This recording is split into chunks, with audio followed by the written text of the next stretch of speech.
Hi guys, this is part 11 of my Nintendo DS collection. Okay, here we go. First game is Pray the Stars. This is kind of like Katamari Damacy, only instead of rolling Katamari, you control this shark that eats up pieces of the screen, and you have to do it in a timely manner. You know, this game is a good idea in concept, but the thing is, the controls kind of felt sluggish to me.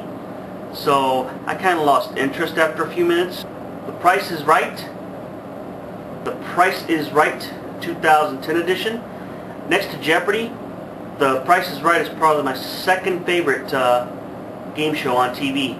And The Price is Right 2010 edition has more mini games on it based on the TV show.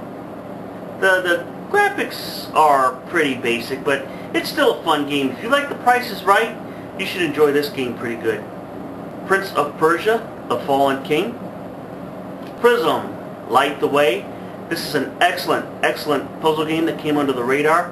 What you have to do is you have to manipulate these light bulbs in a certain way to light up everything that they're supposed to. It's kind of hard to explain right now, but I think one of these days it's going to be one of those games where I'll have to give a review on.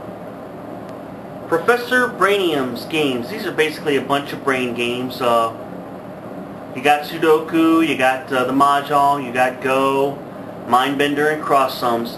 It's okay if you like those kind of games. It's a budget title. You might want it if you have a collection. Professor Layton and the Curious Village. Excellent game, excellent story, beautiful animation, cutscenes. It's just a fantastic game. And I love it. It's one of my favorite games probably on the DS, probably up there in my top 10. It's one of the few games I've actually completed utterly and completely. Professor Layton and the Diabolical Box. I like the bigger scope of this game. I like that he's not just stuck in one village. The trouble is, a lot of the puzzles felt a little bit too easy. It felt like there were too many multiple choice. And usually with each puzzle, when you get it wrong the first couple times, you lose ducats. However, the thing is, after 2 or 3 times, you stop losing ducats. So if you have a question that's A, B, C, or D, and you have to go all the way to D, there's really, after missing it twice, there's no punishment for it. So I don't know. I didn't feel the challenge in this one, but I'm still going to get the third one though when it comes out. Poochie Poochie Virus. Decent puzzle game for a few hours. You're basically drawing a triangle between 3 viruses of the same color to get rid of all the viruses on the inside. It can get pretty hectic, but once you get the gist of it down, it gets pretty easy after a while. Puyo Pop Fever. This pretty much explains itself. If you're into Puyo Pop, it's a great puzzle game. Puzzle Chronicles. It's a decent Puzzle Quest clone. The mechanics of the puzzle are a little different. You're basically lining up blocks of the same color to attack your opponent.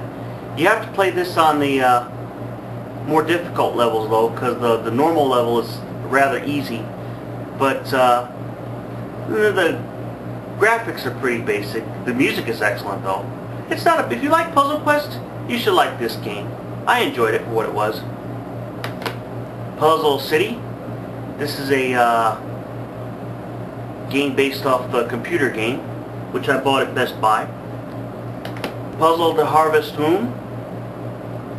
Puzzle Kingdoms, another RPG puzzle hybrid.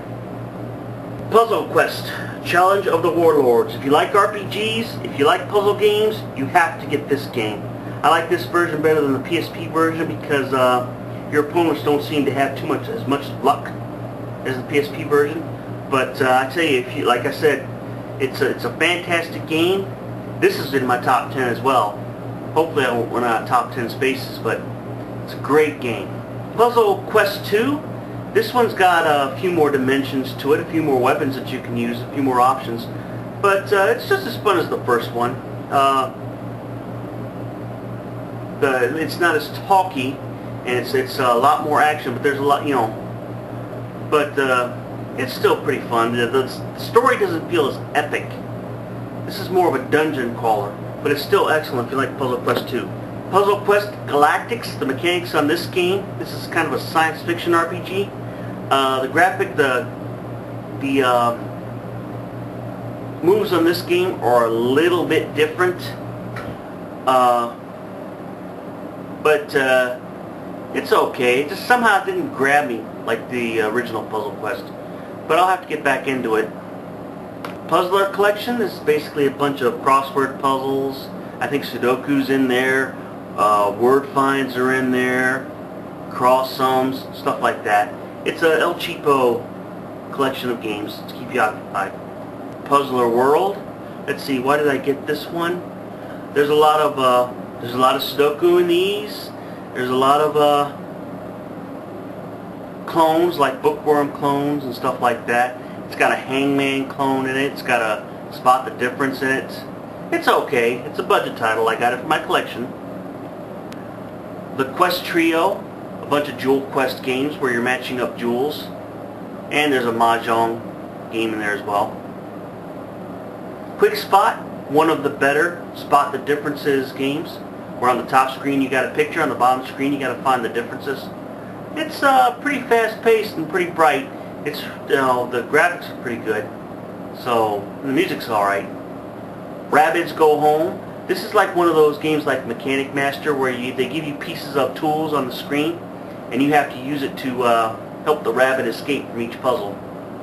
And basically the idea is to build up enough garbage to get them home. Rainbow Island Revolution. This is kind of a port of the old classic 8-bit game Rainbow Islands, where you're drawing a rainbow to jump from platform to platform. The controls aren't as cooperative as I think they should be, but if you like Rainbow Island, that old school stuff, you'll like this. Raindrops. It's a decent puzzle game.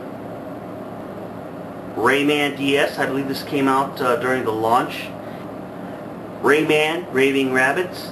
It's a collection of mini games that you play. It's not as good as the Rayman Raving Rabbids on the Wii. Rayman Raving Rabbids 2. Still not as good as what's on the Wii. Rayman Raving Rabbids TV Party. Red Bull BC1. This looks to be some kind of breakdance puzzle clone. Resident Evil Deadly Silence. Retro Atari. It's got the usual suspects, only in a kind of a funky graphics. I guess it's by the same graphic artist as the guy who did those Obey posters. Retro Game Challenge. Not a bad game. It's basically you're trying to it's a kind of a satire of all those 8-bit games that you played as a kid on the NES. Reversal Challenge. This is basically a you've got that game Othello. It's also called Reversey, but this has got puzzle elements to it as well. It's not bad for what it is. Rhapsody, a musical adventure. I read some of the reviews on this game. They sound pretty good, and I think they're from the same people who are part of Atlas NIS, so I'll check it out sometime. Rhythm Heaven. I love music games, and it's got a lot of music games. The trouble is, some of these games are just too, they're just too unforgiving. You can open up all the games eventually, but I don't know. I think there should have been an easier mode for old guys like me, I guess. Rhythm and Notes. Another rhythm game. I believe this one was designed specifically for kids. Roll Apocalypse. I believe this is a real-time strategy game featuring robots. Haven't played it yet.